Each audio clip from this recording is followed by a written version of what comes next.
계속해서 광주 전남권이었습니다.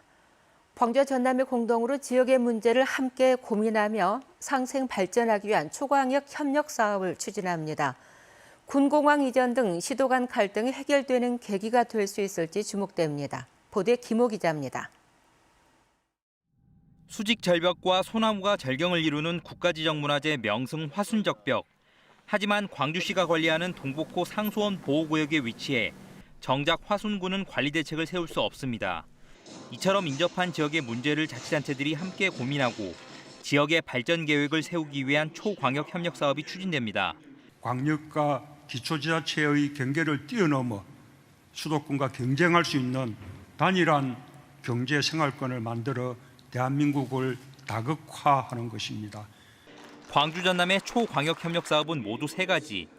전남의 풍부한 재생에너지 자원과 광주의 인적, 물적 자원을 결합한 글로벌 에너지 허브 조성 사업과 광주와 전남의 5개 시군이 함께하는 스마트 메가시티 사업, 그리고 영남 권역과의 남해안 남북권 연계 사업도 진행됩니다. 수도권의 블랙홀을 막아내고 경제적 낙후와 인구 소멸 문제를 해결할 수 있을 뿐만 아니라 정부가 추진하는 각종 균형 발전 정책들도 특히 시도가 모처럼 손을 잡아 추진하는 초광역 사업을 통해 군공항 이전 등 현안 갈등을 풀 수 있는 실마리가 될 것으로 기대를 모으고 있습니다. 이번에 빅고글 메가시티를 하면서 새로운 사업들도 벌려나가지만 기존에 묵혀있던 이런 어떤 문제들, 쏘난 것들을 더 본격적으로 해결할 수 있는 좋은 계기가 되지 않을까 이렇게 생각을 해봅니다.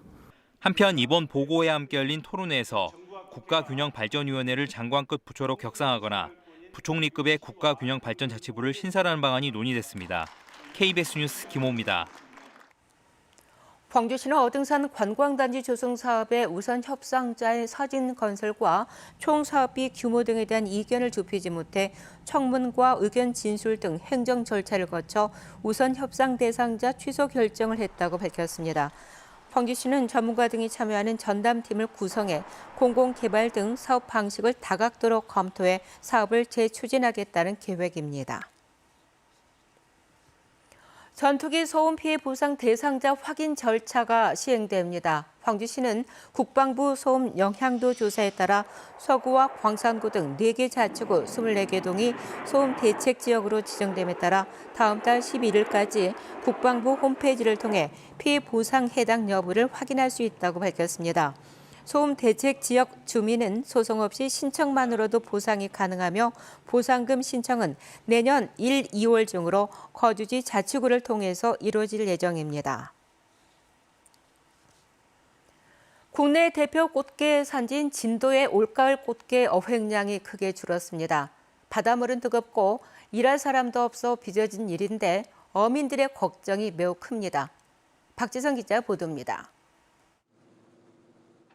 어선 5척의 꽃게를 모은 운반선이 항구로 들어섭니다. 이맘때면 배를 가득 채워왔던 예년과 달리 꽃게가 담긴 어창은 5칸 중에 2칸에 불과합니다. 진도 서망항의 최근 하루 평균 꽃게 어획량은 2톤가량으로 대풍이었던 작년의 8분의 1, 평년의 4분의 1 수준입니다. 작년에 비해서 어획량이 많이 줄어들었습니다. 지금 바다에서는 나올 거라 어민들은 예상하고 있는데 아직까지 꽃게가 많이 나오지 않고 있어요.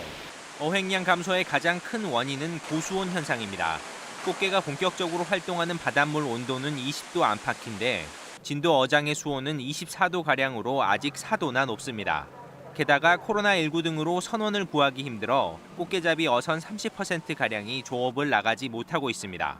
인력난 때문에 외국인 선원 수급도 그러고 우리나라에서 한국인, 내국인도 그렇고 바닷가 쪽에 일할 선원들이 부족해가지고 물량이 부족해 위판가와 소매가 모두 30% 넘게 올랐습니다.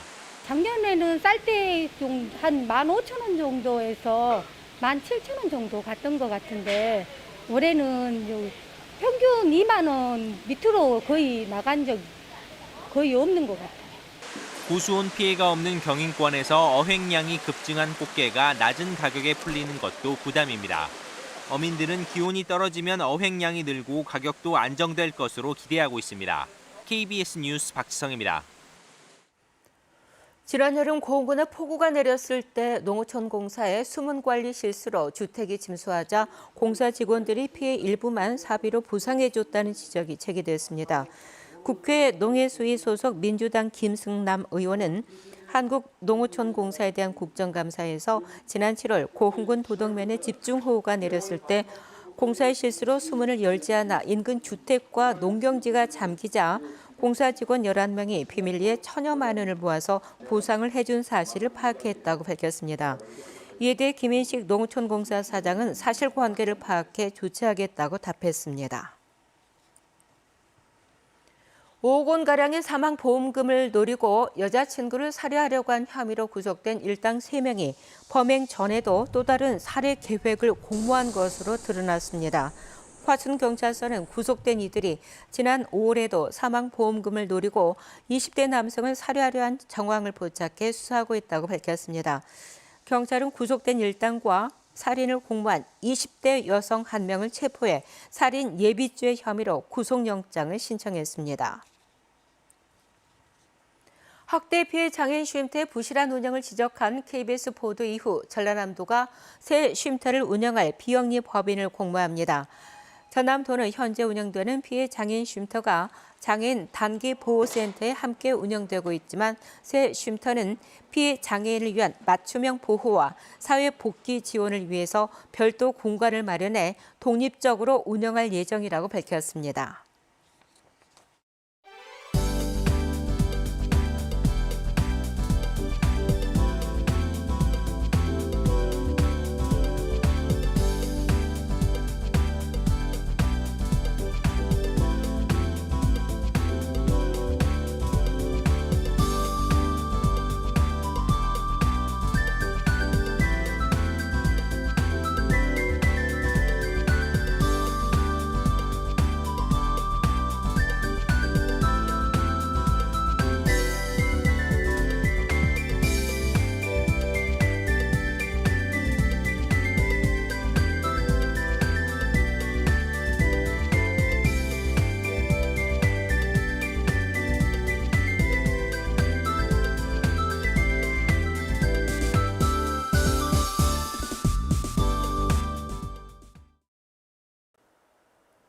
오늘은 가을비 소식이 있습니다. 낮부터 내일 오전 사이에 비가 오락가락 내릴 텐데요. 양은 5에서 20mm로 많지는 않겠습니다.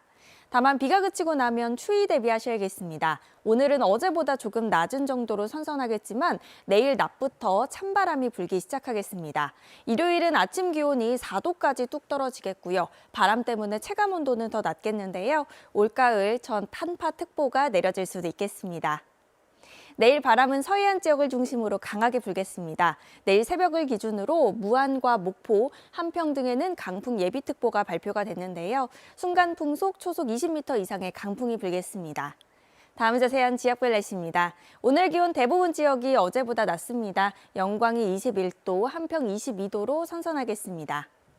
순천과 광양이나 최고 기온 25도로 어제보다 2, 3도가량 낮겠습니다.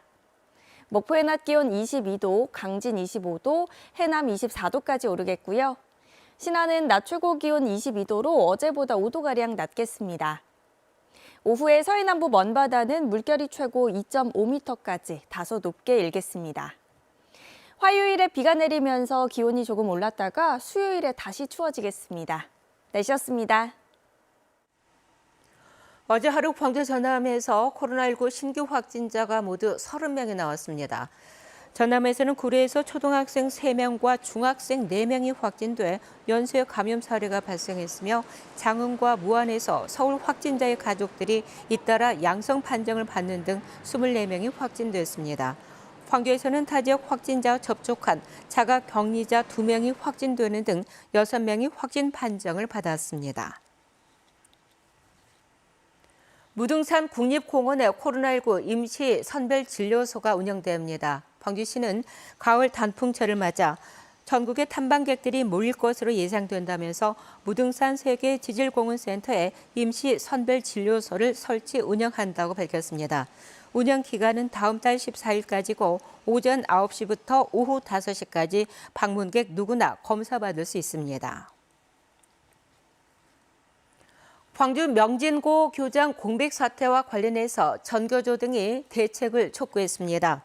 전교조 광주지부와 광주교사노동조합은 잇따라 자료를 내고 명진고 교장이 지난 8월 말 퇴직한 이후 법인 측이 모 대학 교수를 교장으로 초빙하려 하고 있다며 광주시 교육청이 이를 허용해서는 안 된다고 주장했습니다. 이들은 교육청이 직접 교장 요원을 파견하거나 법인의 부실 운영과 관련해서 특별 감사에 나설 것을 촉구했습니다.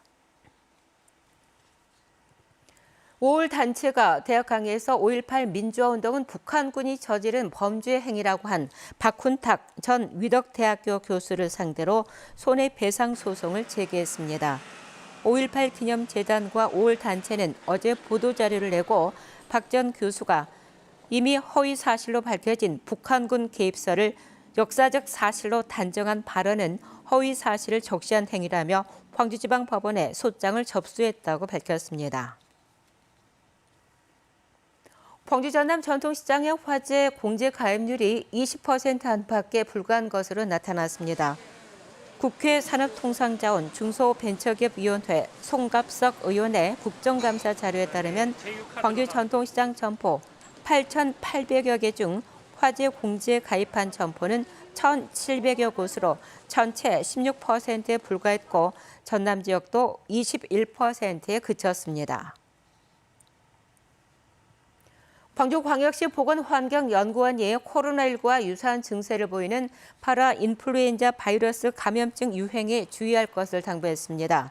파라인플루엔자 바이러스 감염증은 직접 접촉이나 비말 접촉으로 전파돼 발열, 기침, 콧물, 인후통 등의 증상을 일으키는 호흡기 감염증입니다.